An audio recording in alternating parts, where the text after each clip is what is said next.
Have you ever wondered why some wolves, known for their pack mentality, suddenly break away and become pack leaders? There is indeed something peculiar happening in the world of wolves. A comprehensive study spanning 26 years, observing wolf behavior and conducting blood analysis, has unveiled a rather surprising connection.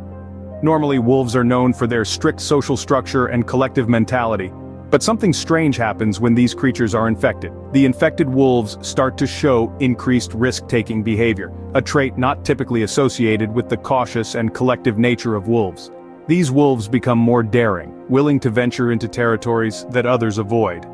But that's not all. These daring wolves also exhibit an increased tendency to break away from their pack and assume leadership roles, defying the conventional wolf behavior we have come to know. This is not just a random occurrence but a result of an infection with a parasite known as Toxoplasma gondii.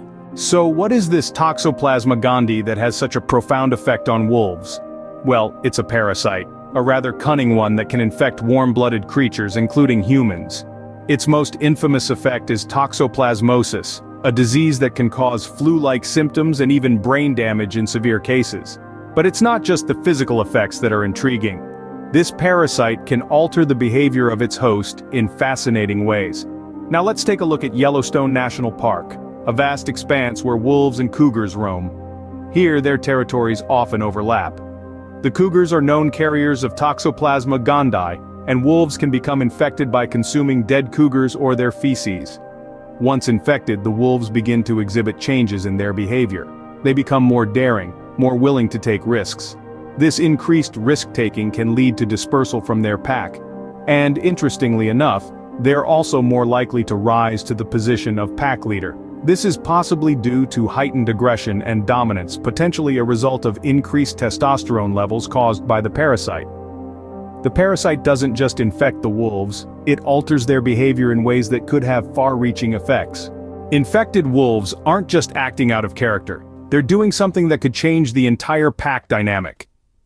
When the parasite Toxoplasma gondii takes up residence in a wolf, it doesn't just sit idly by. No, it's far more insidious, weaving its way into the very fabric of the wolf's behavior. The infected wolves, it seems, start to exhibit an increased appetite for risk. The once cautious creature becomes more daring, more audacious, pushing the boundaries of its own survival. But the parasite's influence doesn't stop there. It seems to drive these wolves to positions of leadership within their packs. The infected wolves, emboldened by their newfound fearlessness, are 46 times more likely to rise to the rank of pack leader. This is a position of immense influence, where every decision matters, every action reverberates throughout the pack. Why would a parasite drive its host to such a position? Well, the answer could lie in the testosterone. It's believed that T. gondii may ramp up testosterone levels in the wolves it inhabits, fueling a surge of aggression and dominance that propels them to the front of the pack. But what does this mean for the pack as a whole? It's a question that sends ripples of intrigue through the scientific community. These infected leaders, driven by their parasitic puppeteers, could be steering the behavior of their entire pack. Their daring exploits, their bold decisions, all could be shaping the actions of their followers. The infected leaders may be creating a feedback loop of risk and infection, pushing their pack into territories with a higher prevalence of the parasite. So we see that the parasite isn't just affecting individual wolves, it's pulling the strings of an entire pack. It's setting the stage for a potential feedback loop of increased overlap and infection, a ripple effect that could change the landscape of the wolf's world forever. The parasite isn't just affecting individual wolves, it could be influencing entire packs, creating a potential feedback loop of increased overlap and infection. The implications of this study go far beyond just understanding wolf behavior. This research prompts us to think deeper about the profound influence of parasites on wildlife. And it's not just about wolves. Every warm-blooded creature, including us humans, could potentially be affected by this tiny intruder, the Toxoplasma gondii. When we delve into the world of parasites, we start to unravel a complex web of interactions that can shape the behavior of individual animals, and in turn, the dynamics of their groups. Imagine a parasite potentially tipping the scales of power within a wolf pack, influencing decisions, and affecting group behavior. It's like a hidden puppet master pulling the strings. But it doesn't stop there.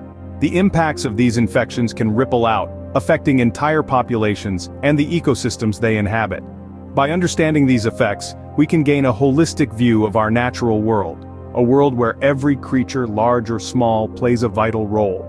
So, the next time you hear about a lone wolf rising to leadership, remember, it might just be the work of a tiny parasite, altering the dynamics of the wild.